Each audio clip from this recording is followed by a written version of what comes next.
ദക്ഷിണ ഭാരതത്തിലെ ദുര്യോധന ക്ഷേത്രമാണ് കൊല്ലം ജില്ലയിലെ കുന്നത്തൂർ താലൂക്കിലെ പോരുവഴി പെരുവിരുത്തി മല്ലന്ന ക്ഷേത്രം.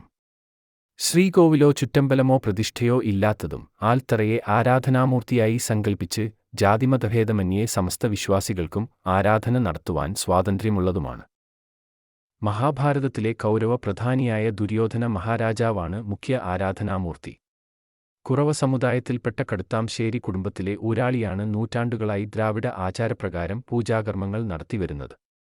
ദുര്യോധനൻ ഈ ക്ഷേത്രത്തിലെ ആരാധനാമൂർത്തിയായതിന് പിന്നിൽ ഒരു ഐതിഹ്യമുണ്ട്. പാണ്ഡവരുടെ വനവാസകാലത്ത് അവരെ അന്വേഷിച്ച് കൗരവർ ദേശസഞ്ചാരത്തിന് ഇറങ്ങുകയും മലനക്കുന്നിൽ എത്തുകയും ചെയ്തു. യാത്ര ചെയ്തു ദാഹിച്ചു പരവശനായ ദുര്യോധനൻ മലനക്കുന്നിന് വടക്കുപടിഞ്ഞാറുള്ള കടുത്താംശ്ശേരി കൊട്ടാരത്തിൽ എത്തുകയും ദാഹജലം ആവശ്യപ്പെടുകയും ചെയ്തു. ഒരു സ്ത്രീ കുടിക്കുവാൻ ഒരു കുടം ചെത്ത് കള്ളു കൊടുത്തു.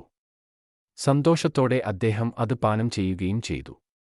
ആ സ്ത്രീ തിരിഞ്ഞു നടന്നപ്പോൾ കഴുത്തിലെ പുറത്താലി കാണുകയും കുറവ സമുദായത്തിൽപ്പെട്ട സ്ത്രീയാണെന്ന് മനസ്സിലാക്കുകയും പിന്നീട് ഇവിടുത്തെ ജനങ്ങൾക്കു വേണ്ടി ഈ മലമുകളിൽ ഇരുന്ന് ശിവനെ ധ്യാനിക്കുകയും ചെയ്തു. അതിന്റെ ഓർമ്മയ്ക്കായിട്ടാണ് മീനമാസം 1-ാം വെള്ളിയാഴ്ച കൊടിയേറി 8 ദിവസത്തെ ആഘോഷങ്ങളോടുകൂടി മീനമാസം 2-ാം വെള്ളിയാഴ്ച വലിയ കെട്ടുകാഴ്ചകളോടും ആചാരവെടിയോടും കൂടി ദുര്യോധനെ വരവേൽക്കുവാനുള്ള ഒരുക്കങ്ങൾ മലനട നിവാസികൾ നടത്തുന്നത്.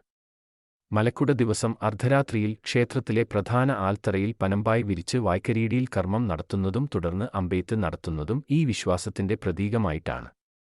ഈ വീഡിയോ ഇഷ്ടപ്പെട്ടെങ്കിൽ ലൈക്ക് ചെയ്യുവാനും കമന്റ് ചെയ്യുവാനും മറക്കരുത്. നിങ്ങൾ ഈ ചാനൽ സബ്സ്ക്രൈബ് ചെയ്തിട്ടില്ലെങ്കിൽ ഇതുപോലുള്ള വീഡിയോകൾ കാണുന്നതിന് സബ്സ്ക്രൈബ് ചെയ്യൂ.